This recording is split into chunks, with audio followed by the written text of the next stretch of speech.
Oraison funèbre pour le peuple de France.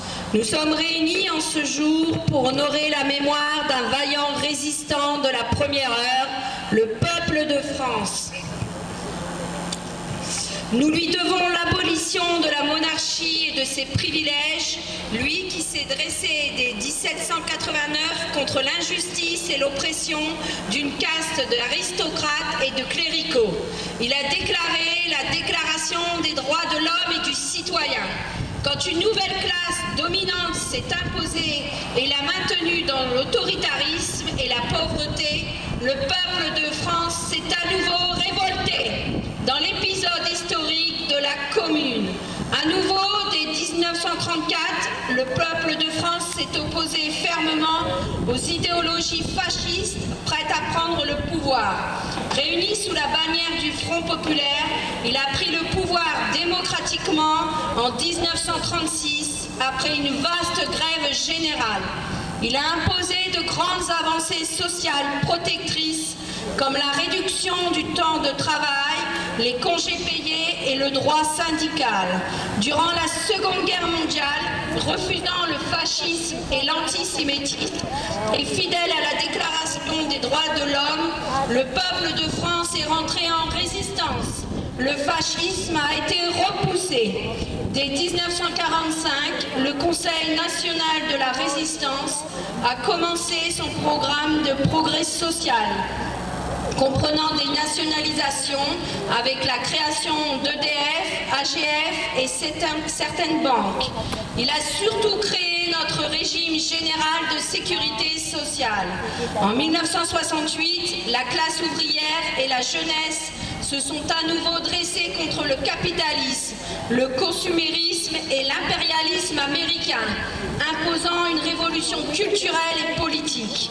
En 1995, le peuple de France s'est opposé au plan Juppé, qui détricotait la sécurité sociale et le système solidaire des retraites, a fait plier le gouvernement.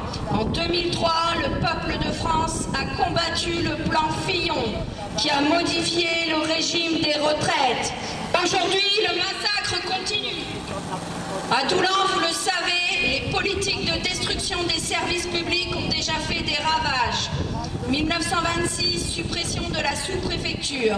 1958, disparition du tribunal de grande instance. 1993, fermeture de la gare. 2009, fermeture du palais de justice. 2011, démantèlement de la maternité. Mais les politiques menées contre le peuple de France continuent leur coup de boutoir. Petit à petit, nos droits et nos libertés sont grignotés par un pouvoir boulimique. Le dernier gouvernement attaque sans complexe ce qui a toujours fait la grandeur du peuple de France. Les privatisations des dernières grandes entreprises suppriment des revenus à long terme. Le système de santé est à terre, avec des hospitaliers méprisés, en pénurie de soignants, asservis à leur loyauté aux malades. La loi de transformation de la sécurité sociale restreint l'offre de soins remboursés. La pérennisation de l'état d'urgence a pour seule visée de réduire l'expression populaire. Les réformes de l'éducation nationale détruisent l'égalité des droits des élèves et précarisent les personnels. La loi de transformation de la fonction publique, acte de destruction générale des services publics, et aujourd'hui, la réforme des retraites brise la solidarité intergénérationnelle et appauvrit les plus pauvres. Le tout se fait sous couvert d'une nouvelle langue dans laquelle les mots perdent tout leur sens. Aujourd'hui, chers amis, cher peuple de France, il est temps de relever la tête avant que ce gouvernement n'enterre tous nos espoirs et ne nous réduise à de simples chairs à grands patrons. Ensemble, refusons d'entrer dans le grand tour de la finance mondialisée.